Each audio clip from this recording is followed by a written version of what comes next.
poderoso, em nome de Jesus nós apresentamos o teu servo Tiago, que será o profeta de Deus aqui nesta noite, ó Pai. Porque todo aquele que proclama a tua palavra, que ensina a tua palavra, que divulga a tua palavra, é um profeta de Deus, porque a tua palavra por si só é uma profecia, ou seja, tudo aquilo que provém da boca de Deus para o teu povo e para a tua criação, ó Pai. Por isso que nesta noite, Pai querido, que o Senhor continue derramando esta unção de sabedoria e de revelação sobre a vida do teu servo, ó Pai. E nós dizemos a ti, ó Pai, continua falando conosco, porque nós temos desejo de ouvir-te mais e mais, em nome de Jesus. Amém. Anda de pé, recebamos o servo do Senhor. Graça e paz a todos. Amém. Toda a honra, toda a glória seja dada a Jesus. Amém. Abram suas Bíblias na carta aos Hebreus, no Novo Testamento. Amém. No livro de Hebreus, capítulo 4. Amém. Carta aos Hebreus, capítulo 4, a partir do verso 14. Amém.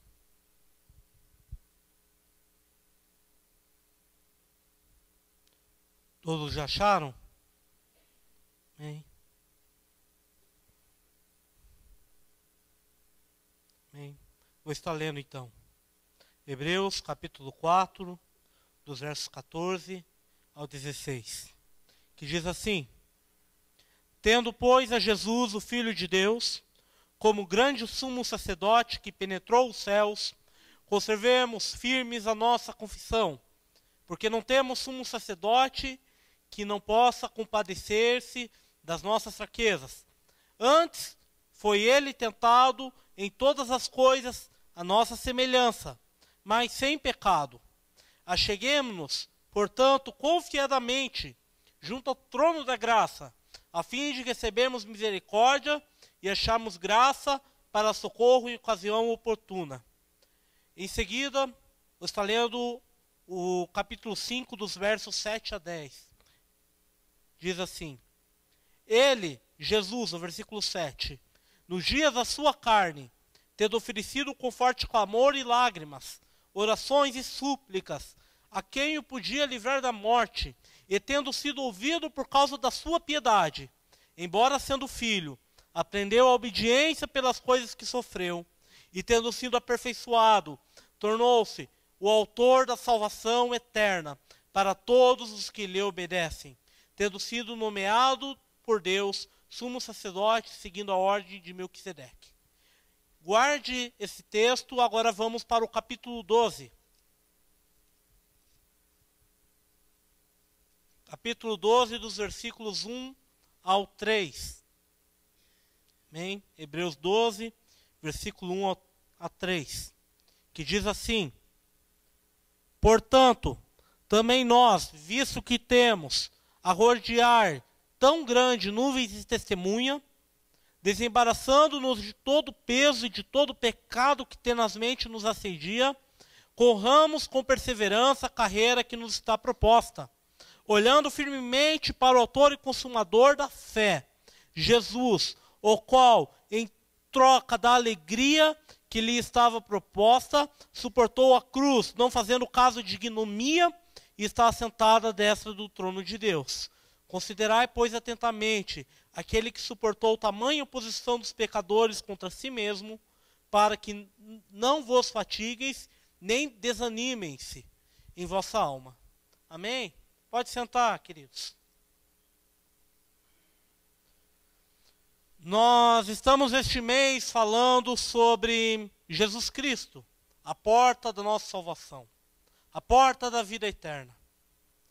E nunca foi uma pessoa tão falado, tão discutido, atualmente também em toda a história da humanidade, do que o personagem chamado Jesus. Para se ter uma ideia, 1/3 professa a fé de Jesus, professa a fé cristã. Nosso calendário ocidental começa pelo nascimento de Cristo, pelo nascimento de Jesus. Mas, infelizmente, Jesus, para muitos dessa sociedade, em várias áreas, em várias épocas e atualmente, tem colocado a pessoa de Jesus com apenas uma personalidade que repercutiu na história, junto com Madre Teresa de Calcutá, junto com Hitler, junto com pessoas que repercutiram, Abraham Lincoln, Napoleão, com uma pessoa que tanto do lado ruim como do lado bom repercutiu na sociedade. Muitos colocam Jesus como uma simples personalidade de boas morais, como Gandhi, como a pessoa como Maomé, colocam Jesus com apenas uma personalidade, conhecida em toda a nossa sociedade e repercutida. E infelizmente tem colocado a pessoa de Cristo como uma pessoa, não como um filho de Deus, mas como uma pessoa humana. Nós vimos as outras religiões. O islamismo, ele crê que Jesus foi um profeta, foi apenas um profeta que repercutiu a vinda de Maomé, mas não aceita ele como filho de Deus. Vimos que Jesus, para os espíritas, que Jesus é apenas uma pessoa de boa moral, uma pessoa de boa índole, de uma pessoa reta, justa, mas é uma maior blasfêmia que ele morreu na cruz e que ele ressuscitou, porque eles creem na reencarnação. E para muitas religiões, consideram Jesus, mas não como Jesus, filho de Deus, como Jesus superior de todos os personagens, de todos os personagens da história de Jesus superior de todas as nações. Esquecem da superioridade e que Jesus é o Rei dos Reis. E infelizmente nós vimos que muitas pessoas colocam Jesus, a sua roupagem, de acordo com as suas necessidades. Vimos que muitos colocam o sofrimento de Jesus, o sofrimento de Jesus na cruz, como Jesus dos sofredores, dos oprimidos, dos países subdesenvolvidos, dos pobres, que Jesus só morreu na cruz e só ficou na cruz, ele não ressuscitou. Muitos colocam Jesus como o cara da moral, como o cara da ética, mas não colocam como o Filho de Deus. Muitos colocam Jesus como o popstar, aquele que andou em cima das suas águas, como aquele que fazia milagres, aquele sempre vibrante, que fazia as coisas extraordinárias, mas não obedeciam a ele. Muitos colocaram Jesus, Che Guevara, Fidel Castro, Stalin, Marx, colocaram Jesus como da teologia da libertação, da causa socialista. Aquele que veio para criticar o governo judaico, o Império Romano, criticar os fariseus, criticar o capitalismo e dar um novo governo para o povo. Porque falavam que Jesus era socialista e Jesus queria incitar um novo governo. Viam Jesus assim. Os hippies, na década de 60, viam Jesus como o amor, o Deus de amor, o exemplo de amor. E esse amor a gente tinha que amar os outros. Mas eles viam Jesus como um exemplo para criticar as autoridades, para dizer não à igreja, não ao Estado, para dizer não ao governo. E colocavam Jesus. Mas Jesus não é nada disso que as pessoas têm colocado. Também nós vimos o Jesus da psicologia, o Jesus que vê só o nosso coração, o Jesus psicológico. Uns colocam Jesus como apenas um ser humano, outros colocam somente com o ser divino, esquecendo a sua humanidade. Mas muitos estão se esquecendo de quem é esse realmente Jesus, que nós vamos ver na carta de Hebreus, que Jesus, ele é o superior a todas as coisas. E ele quer ser o superior à nossa vida, à nossa igreja, à nossa família. Deus quer que Jesus seja o nosso superior.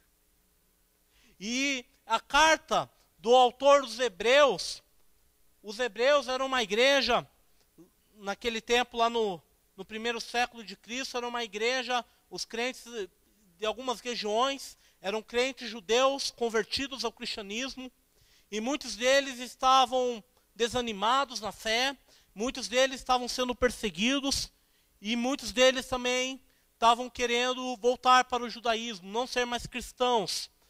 ou misturar o cristianismo com uma outra seita. Estavam se esquecendo do cristianismo, estavam se afastando de Cristo e voltar para a sua antiga religião, o judaísmo.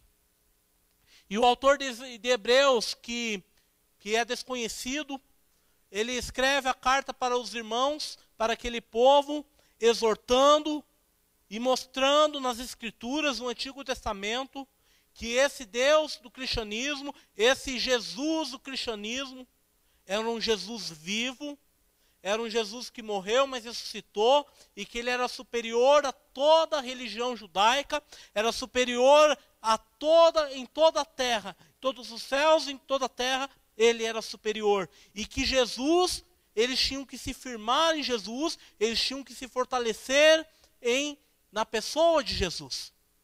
E vimos essa triste realidade nos dias de hoje na igreja. Vimos uma sociedade secularizada, vimos uma sociedade sem Deus, e que está infelizmente atingindo o corpo de Cristo. Pessoas, como o pastor Calil ressaltou, pessoas que estão trocando não idolatria de uma imagem, mas dando idolatria ao seu trabalho, dando idolatria àquilo que ganha, dando idolatria ao seu lazer, e se esquecendo de viver com Deus, de ter um relacionamento com Deus, colocando só o título: eu sou cristão, eu sou evangélico. Eu estava vendo uma reportagem na Isto É, que uma irmã emprestou para mim, mostrando o número de evangélicos não praticantes. Nós falamos muitas vezes os católicos, que são católicos não praticantes, mas o número de evangélicos não praticantes, que hoje, eu sou evangélico, mas não pratico, eu vou na igreja de vez em quando, eu vou na ceia de vez em quando, vou lá quando tem algum evento, quando tem um cantor famoso. Não vai. Isso é deixar Jesus de lado como superior em nossas vidas. Mas o autor de Hebreus orienta a igreja e fala: igreja, vocês têm que se firmar em Jesus. E ele dá 5 razões por que nós devemos estar firmados e firmes em Jesus Cristo, nosso superior. E conforme o texto que eu li, a partir do versículo 14 do capítulo 4 de Hebreus, nós vamos ler 5 títulos, 5 razões de Jesus, porque Jesus é o nosso superior em nossas vidas. Eu quero estar falando algumas delas. Por que Jesus deve ser superior em nossas vidas? Porque devemos ficar firmes e fundamentados em Jesus Cristo. O que ele é? O que verdadeiramente ele é? O que ele não é? O que ele não é muito que a sociedade fala? O que é Jesus? Eu quero sentir esse Jesus real em nossas vidas. E, em primeiro lugar, nós vamos ver no verso 14, que Jesus é o sumo sacerdote. Mas o que é, Tiago, um sumo sacerdote? O sumo sacerdote nada mais é como um mediador, uma ponte entre Deus e nós. Entre nós, a humanidade, e Deus. Um sumo sacerdote, nós vamos ver no verso 14, que Jesus, Filho de Deus, como grande sumo sacerdote, se penetrou, ascendeu aos céus. E não temos sacerdote que possa compadecer das nossas fraquezas, antes ele foi, por ele, tentado todas as coisas, a nossa semelhança. E depois vamos falar que Jesus Cristo era um sacerdote, segundo a ordem de Melquisedeque. Ele fez o ministério de sacerdócio. E o sumo sacerdote, nós vamos ver no Antigo Testamento, na religião dos hebreus, no Antigo Testamento, nós vamos ver que o sumo sacerdote era aquele que todo ano, ele ia no tabernáculo com suas vestes sacerdotais, e pegavam todos os sacrifícios do povo, dos judeus, que naquele tempo, para você expiar os teus pecados, para pedir perdão, a purificação dos teus pecados, você tinha que levar todo o seu sacrifício ao sacerdote. E o sacerdote ele levava o sumo sacerdote, e esse sumo sacerdote ia uma vez por ano ao tabernáculo, e ele adentrava o Santo dos Santos, e ele simbolicamente entregava o sacrifício, e era dito que no Santo dos Santos, esse sumo sacerdote, ele via a presença de Deus. E por que Jesus é o sumo sacerdote, igreja? Porque Jesus morreu na cruz, entregou sua vida na cruz, o seu corpo na cruz, como sacrifício de um aroma suave, um sacrifício vivo e agradável a Deus. O sumo sacerdote só entregava a Jesus, só entregava numa forma simbólica. Ele vivia na terra e ele ia ter contato com o Santo dos Santos e entregava, mas de uma forma simbólica, para perdão dos pecados do povo de Israel. Mas Jesus, vindo que a humanidade estava perdida, se entregou na cruz, com seu corpo, com seu sangue na cruz. E hoje, igreja, nós podemos ter um contato por meio desse sumo sacerdote. Nós podemos ter um contato com Deus. Nós podemos orar para Deus. Antigamente, o povo de Israel não podia ir direto a Deus. Tinha que ser pelo líder, tinha que ser por Moisés, tinha que ser pelo sumo sacerdote, Arão, que era o sumo sacerdote daquela época. Mas Jesus, morrendo na cruz, foi o mediador desse livre acesso. Hoje nós somos sacerdotes diante de Deus. Nós podemos fazer nossas orações, ó Pai. Muitos falam, nós vemos os católicos falam, para você ir até Deus, você tem que ir até santo tal, ir até Jesus tem que ir até santo tal. Alguns crentes evangélicos falam que, para você ir a Jesus, o anjo vai levar a tua oração, você tem que pedir para o anjo. Mas não, queridos, quando nós estamos vivos e reconhecemos o sacrifício de Jesus em nossa vida, aleluia, quando reconhecemos que Ele é o Senhor e aceitamos a Ele, nós levamos nossas orações direto ao trono de Deus. Amém? Você leva as tuas orações, tuas lágrimas diante do Santo dos Santos ao Senhor. Jesus, Timóteo fala, 1 Timóteo, que Deus falou que Jesus Cristo é mediador entre Deus e os homens. Nós somos sacerdotes diante de Deus. Foi essa a causa da reforma protestante com Martinho Lutero. Quando Martinho Lutero, ele vivia perseguido, indignado com as indulgências, que a pessoa tinha que comprar um negócio, para comprar sua salvação, e tudo tinha que levar por meio de um santo. E ele viu na palavra de Deus que é um sacerdócio real, todos somos sacerdotes diante de Deus. O pastor está aqui como uma hierarquia do Senhor. Os diáconos, os presbíteros estão aqui como uma hierarquia. Mas todos nós somos iguais perante de Deus. Todos nós somos sacerdotes de Deus. Podemos orar a Deus, que Deus responderá a nossa oração. Amém. E esse sumo sacerdote, ele foi tanto humano como divino. Jesus foi tanto uma pessoa divina, filho de Deus, mas como uma pessoa humana que viveu na terra. E a partir do verso 14 ele fala que nós podemos chegar em confiança, firmes nele. E cheguemos no versículo 16, ele fala que chegamos confiadamente para chegar a esse sumo sacerdote. Precisamos ter confiança no trono da graça, precisamos receber de sua misericórdia. É no trono da graça, é no Santos dos Santos, é no relacionamento com Deus por meio de Cristo que você recebe a sua misericórdia, que você recebe sua ajuda, que você recebe a sua necessidade. Por isso, esse Jesus, para me firmar em Jesus, para que esse Jesus seja superior em nossa vida, precisamos reconhecer que Ele é minha ponte entre mim e Deus. Jesus fala em seguida que além de ser o sumo sacerdote, é a segunda razão porque nós devemos firmar em Cristo, nosso superior. Além de ser a nossa ponte entre mim e Deus, entre Deus e nós, entre Deus e o corpo de Cristo, Jesus também é o Filho de Deus. O verso 14 ele fala, Jesus, o Filho de Deus. E no capítulo 5, no verso 7, no versículo 8 fala, embora sendo filho, aprendeu a obediência pelas coisas que sofreu. Jesus é Filho de Deus. Porque esse Jesus que muitos têm falado, muitos têm se admirado, mas não têm vivido, é diferente do que tem sido pregado. Porque Jesus, Ele é Filho de Deus. Era a maior blasfêmia para uma outra religião, para o islamismo, para os espíritas, para o hinduísmo, dizer que Jesus é Filho de Deus. Mas Jesus, Ele é a expressão exata do Pai, é o Filho unigênito de Deus. E como Filho de Deus, porque Ele teve que ser o nosso sumo sacerdote, Ele é o nosso mediador, Porque ele era filho de Deus. E como, apesar de Jesus ser filho de Deus, nós vamos ver nesse texto, ele sofreu. Ele sofreu as injúrias das pessoas, sofreu a rejeição do povo, sofreu com os castigos das pessoas.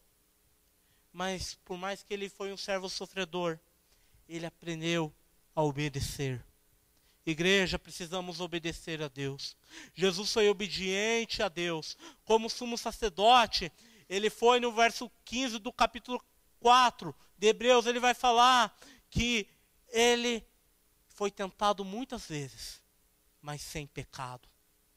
Isso quer dizer que Jesus foi obediente. Ele foi filho de Deus. Ele viveu humanamente na terra. Ele teve tentações. Ele teve provações.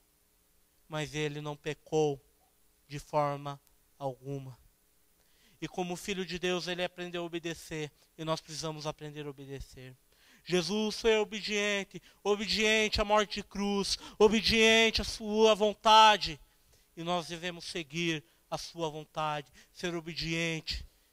E reconhecer que Jesus é o Filho de Deus. E ser fiéis a Ele. Em Mateus 11, 27 diz que aquele que conhece o Pai, conhece o Filho, conhece o Pai. Aquele que conhece o Pai, conhece o Filho. Nós temos para dizer, eu creio em Deus, mas eu não creio em Jesus. Eu faço minhas orações a Deus, eu acredito em Deus, eu não sou ateu, mas eu não reconheço a Jesus. Mas Mateus 11, 27 vai falar que aquele que não conhece a Deus, não conhece a mim. Se você quer conhecer a Deus, tem que conhecer a Jesus, porque Jesus é o Filho de Deus. Ele é o Filho do Deus Altíssimo. Devemos reconhecer o senhorio de Jesus em nossas vidas. Jesus é o Filho de Deus. E quer que todos aqueles adorem a Ele e aceitem a Ti, Jesus, como Filho de Deus, como Senhor dos Senhores. Igreja, nós precisamos reconhecer que Jesus é o Filho de Deus. E além de ver, não só reconhecer, mas ser obedientes a Ele. Ser fiéis a Ele, em nome de Jesus. Amém? Jesus é o Filho de Deus. E em terceiro lugar, Jesus é nossa fonte de salvação e da vida eterna. Versículo 9 ele fala, e tendo sido aperfeiçoado, tornou-se o autor da salvação eterna para todos os que lhe obedecem. O que quer dizer? Jesus é a fonte de salvação. Nós cantamos, Cristo move as montanhas, Cristo, autor da salvação que a morte venceu. Sabe por quê nós vamos morar no céu? Sabe por quê nós temos que crer na vida eterna? Porque Cristo é o autor da salvação, Ele é o autor da vida eterna. Igreja, muitas vezes pensamos, queremos colocar apenas Cristo como dono da minha bênção, o dono do meu milagre, aquele que faz milagres, aquele cheio do poder. Mas o maior milagre que Ele fez foi a salvação, foi a vida eterna. E nós devemos reconhecer que Cristo, Ele é o autor da nossa vida eterna. Nós só temos a esperança da vida eterna com Ele, porque Ele é a fonte da vida eterna. Quando o autor de Hebreus fala do autor da salvação, o que se refere ao autor? Aquele que dá origem, aquele que origina, aquele que é a fonte. E Jesus, Ele é a fonte da nossa salvação. Ele é a fonte da nossa vida eterna. Nós moraremos no céu, nós moraremos com o Pai, porque Ele é a fonte, Ele é o autor, Ele que me originou, Ele que criou, Ele é a fonte da salvação. Nós somos salvos, nós vamos morar no céu por meio dEle. Ele nos salvou, como diz, Ele que pagou o preço. Jesus ele foi obediente, até a morte da cruz, porque Jesus pagou o preço da sua salvação. E Ele continua mais falando que Ele foi aperfeiçoado. Não quer dizer que Jesus não tinha nenhum pecado, Ele era sem pecado. Isso não quer dizer que Jesus pecou, mas quer dizer que por meio das suas provações na humanidade, no meio das suas tentações, Ele foi aperfeiçoado para que se entregasse a vivo e para que Ele fosse uma fonte de salvação a todos nós. Amém? Jesus é uma fonte de salvação. A nossa vida eterna vem dEle. Colossenses capítulo 1, verso 13 e 14 vai dizer que que Ele nos transportou do reino das trevas para a maravilhosa luz, para o seu reino. Antes éramos sem Deus, vivíamos de acordo com os nossos delitos, de acordo com as nossas falhas, mas agora estamos no reino da luz, estamos como Ele, filhos dele. Jesus nos livrou da morte, nos livrou do reino das trevas para a sua gloriosa luz. E a salvação, queridos, é pela fé. A salvação, Jesus nos ensina como uma fonte de salvação, vem pela fé, vem pelo crer nele. Mas custa um preço. O que ele fala no versículo 9 do capítulo 5? Que ele aprendeu a obediência, todas as coisas que sofreu, tendo sido aperfeiçoado, tornou-se autor da salvação eterna para todos aqueles que lhe obedecem. Para você receber essa fonte da vida eterna, para receber a herança de Jesus, a vida eterna, você precisa crer que ele é filho de Deus, precisa obedecer. Há um preço a ser pago. Quando Jesus fala em, se não me engano, é Marcos 12, 29, ele fala que a porta é estreita. O que quer dizer que a porta é estreita, que a salvação vem pelas nossas atitudes, vem pelas nossas obras? Não, vem pela fé. Mas a porta estreita é que muitas vezes nós queremos nosso eu, queremos nossas paixões à carne, queremos nosso egoísmo, em troca da graça de Deus, em troca do sangue de Jesus em nossa vida, da obra de Cristo em nossa vida. Mas nós temos que entregar por completo por Jesus Cristo. Nem que paga o preço do sofrimento, de ser rejeitado pela nossa família, de ser rejeitado pelos nossos colegas, devido às nossas posições cristãs. Porque pela salvação, pela fé em Jesus Cristo, há um preço a ser pago. Amém? Nós vimos que Jesus é a nossa mediadora entre Deus e os homens. Nós vimos que Jesus é o Filho de Deus. Nós vimos que Jesus é a fonte de salvação. Em quarto lugar, no capítulo 12 de Hebreus, nós vamos ver que Jesus é o autor e consumador da fé, da nossa fé. A nossa fé cristã vem dele. Nós vamos ver no começo desse capítulo 12 de Hebreus. Ele fala no capítulo 11 de grandes testemunhas. O que no capítulo 11 ele fala sobre a fé, de heróis da fé do Antigo Testamento. Ele fala de heróis da fé como Abel, heróis da fé como Noé, heróis da fé como Abraão, como Moisés, como Gideão, como Sansão. Mas Jesus fala, portanto, essa rodeada de nuvens de testemunhas, tira de fora todo o pecado e olhe para o autor e consumador da fé.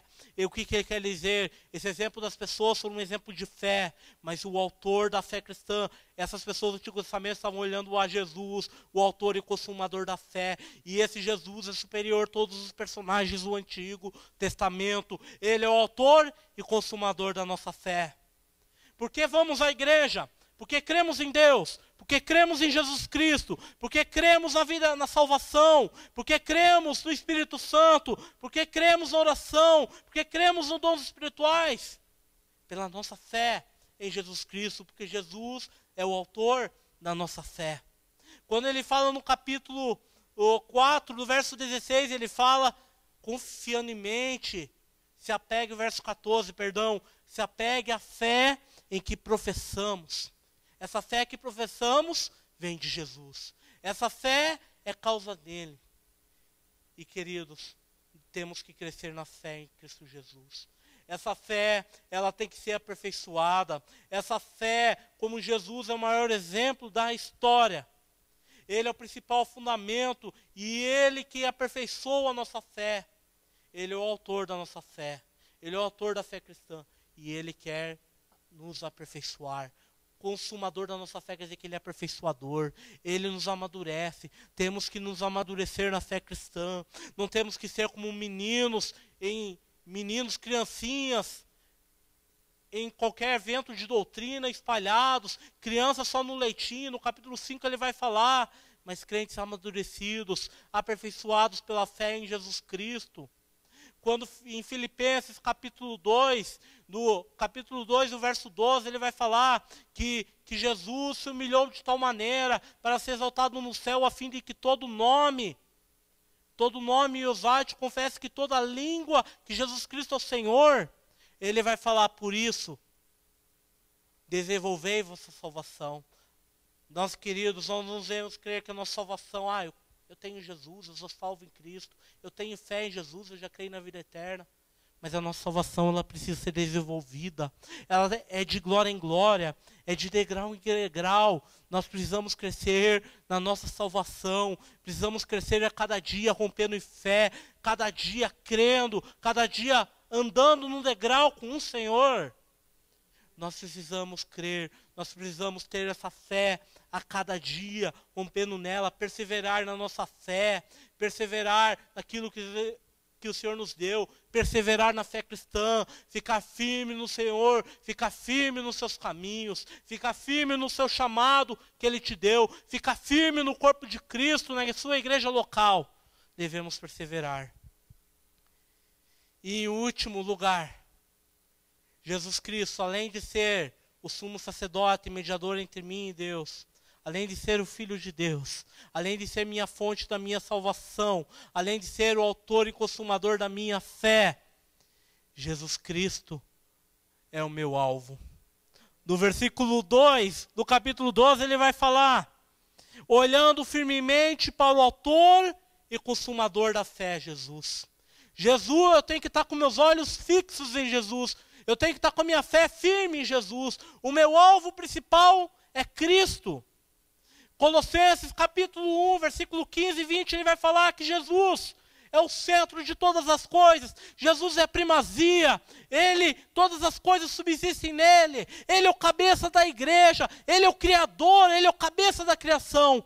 E Jesus como alvo principal, Ele é o centro da minha vida. Jesus precisa ser o centro da sua vida. Será que Jesus tem sido o foco principal da sua vida? Será que Jesus tem sido o centro das atenções? Centro de todas as coisas da sua vida? Todo o nosso trabalho, todo o nosso ministério deve ser em foco nele. Conforme o autor de Romanos, Paulo diz em Romanos capítulo 11, verso 36, porque dele, para ele, são todas as coisas. Para Jesus são todas as coisas. Jesus deve ser o nosso foco da nossa vida, deve ser nosso alvo principal. Conforme uma música que muitos cantam, que meu alvo é Cristo, mas será que Jesus tem sido o alvo da tua vida? Será que tuas ações, será que as nossas ações, será que nosso dia a dia glorifica a Deus e leva Jesus Cristo como alvo, como Senhor da minha vida? Jesus, Ele é o alvo da nossa vida, Ele deve ser o nosso alvo. Nós vamos ver uma passagem bíblica muito conhecida, muito pregada, que muitos se emocionam, na passagem em Mateus capítulo 14, versos 22 ao 34, em que mostra Jesus na tempestade com seus discípulos no barco, e acontece aquela tempestade, e os discípulos apavorados veem Jesus andando em cima sobre as águas, e Pedro, um dos discípulos mais líderes, dos discípulos lá, mais inquietos, ele vê Jesus andando em cima das águas, e Jesus chama Pedro, venha andar sobre as águas, e Pedro anda em cima das águas, e está com os olhos em Jesus, mas a partir quando ele tira dos seus olhos em Jesus, olhos fixos em Jesus, ele começa a ver toda a tempestade, e ele começa a desesperar, e Jesus fala, homem de pequena fé, fala para Pedro, e Pedro volta para o barco. Por quê? Porque Pedro perdeu o seu alvo, que era Jesus. Não perdeu os olhos fixos em Jesus. Para Pedro continuasse olhando, ele continuasse em cima das águas, ele tinha que olhar para Jesus. Queridos, não perca os seus olhos em Jesus. Não perca a sua vida em Jesus. Jesus tem que ser o centro da sua vida.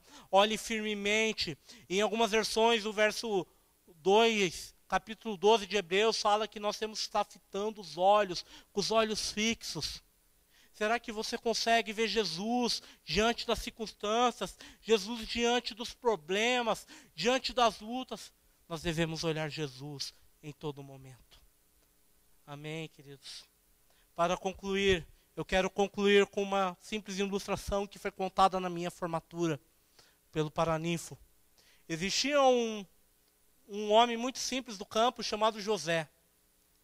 E José ele trabalhava numa fazenda, e toda vez que ele entrava nessa fazenda, tinha uma capelinha, e ele adentrava nessa capelinha e falava, todo dia que ele fazia, antes de ele fazer suas atividades, ele falava assim: oi Jesus, eu sou José, eu estou aqui. Todo dia, era um ritual para ele, ele chegava: oi Jesus, eu sou José, eu estou aqui, eu sou José. Todo dia: oi Jesus, eu sou José, eu estou aqui. Mas teve um determinado período que ele ficou doente e que ele só ficou na cama e não podia trabalhar. De repente, um dia, ele na cama, aparece Jesus para ele e fala assim: oi José, eu sou Jesus, eu estou aqui. Resumindo, queridos, nós devemos estar próximos de Jesus, porque Jesus está em todo momento cuidando de nós. Você consegue ver Jesus na tua família, você consegue Jesus ver no teu trabalho, você consegue ver Jesus com o teu marido, que por mais que ele briga com você, por mais que ele não é crente, com seus filhos, por mais que ele não é crente, você consegue ver a obra de Jesus na vida dele. Você precisa ter fé, você precisa se aproximar de Jesus. Jesus é o centro de todas as coisas. Olhe para Jesus, mantenha os olhos fixos em Jesus, conforme João 12, que fala que os gregos, eu quero ver Jesus, os gregos, porque os judeus não queriam ver eles, mas os gregos, eu quero ver Jesus. Igreja, se mantenha fixo em Jesus, porque Ele é o autor da salvação, Ele é o mediador entre Deus e os homens, Ele é o Filho de Deus, Ele é a fonte da vida eterna, Ele é o autor da nossa fé, Ele é o alvo da nossa vida. Amém? Vamos se colocar de pé. Quero estar chamando o Ministério de Louvor para estar aqui na frente, cantando o hino. Amém? Graças a Deus. Igreja, vamos estar firmados em Jesus. Vamos ser firmes em Jesus, igreja. Devemos estar firmados nele a cada momento, a cada segundo, porque Jesus Cristo é o superior e Senhor das nossas vidas. Se firmemos em Jesus. Não retrocedemos o nosso pé em Jesus. Curve sua cabeça, feche os teus olhos. Feche os teus olhos. Curve sua cabeça. Nós vimos que na palavra que Jesus é o Filho de Deus. Ele é o autor e fonte da nossa salvação. Mas você pode estar dizendo: Tiago, como eu devo reconhecer que Jesus é o Senhor, que Jesus é o Filho de Deus? Como eu devo me aproximar de Jesus? Romanos 10:9 diz: se tua boca confessares que Jesus Cristo é o Senhor, e seu coração creres que Ele ressuscitou dos seus mortos, será salvo. E se porventura você quer aceitar Jesus como Senhor e Salvador de sua vida, basta, com um passo de fé, erguer sua mão para reconhecer que Jesus é o Senhor e Salvador da sua vida. Se você quer aceitar Jesus, levanta sua mão. Amém? Não tenha vergonha. Levanta sua mão. Ou deseja estar afastado dos caminhos do Senhor e deseja reconciliar com Ele, com Jesus. Você andou na igreja, andou em Cristo, mas está afastado. Levanta sua mão para que eu possa estar vendo. Amém? Alguém quer aceitar Jesus? Amém? Levanta sua mão. Todos já são salvos? Amém? Glória a Deus. Amém? Graças a Deus. E você que queira tomar um passo de fé, e nós vimos que Jesus, Ele é o foco principal da nossa vida. Ele é o alfa, Ele é o ômega, Ele é o princípio de todas as coisas. E queira, conforme nós lemos o versículo 16, que ao reconhecermos Jesus, nós temos que entrar confiadamente no trono da graça, que Ele nos ajuda, Ele nos dá misericórdia e nos ajuda em todas qualquer necessidades. Se você está passando com problemas no seu lar, com problemas com o seu corpo, com enfermidades na sua alma, com problemas no seu trabalho, qual seja a porta fechada, qual seja o problema, vem aqui à frente receber a oração. Quer estar chamando o Ministério de Intercessão para estar aqui, os presbíteros, para estar orando pela tua vida. E se achegue ao trono da graça, e Jesus vai dar a vitória para você, em todas as áreas da sua vida. venha pedir, venha colocar. Ou você deseja ter um relacionamento mais íntimo com Jesus, coloque seus pedidos diante dele. Em nome de Jesus. Amém. Amém. Venha pedir, fazer seu pedido de oração. Amém. E você que ficará no banco, você que não vem à frente, adore a Jesus. Diga a Ele: Jesus, eu te amo. Só fala o nome de Jesus, que Jesus, Ele está de braços abertos para te ajudar, para te socorrer. Jesus está de braços abertos, porque Ele é amor, porque Ele te ama, porque Ele tem um propósito na sua vida. Clame o nome de Jesus, creia nele.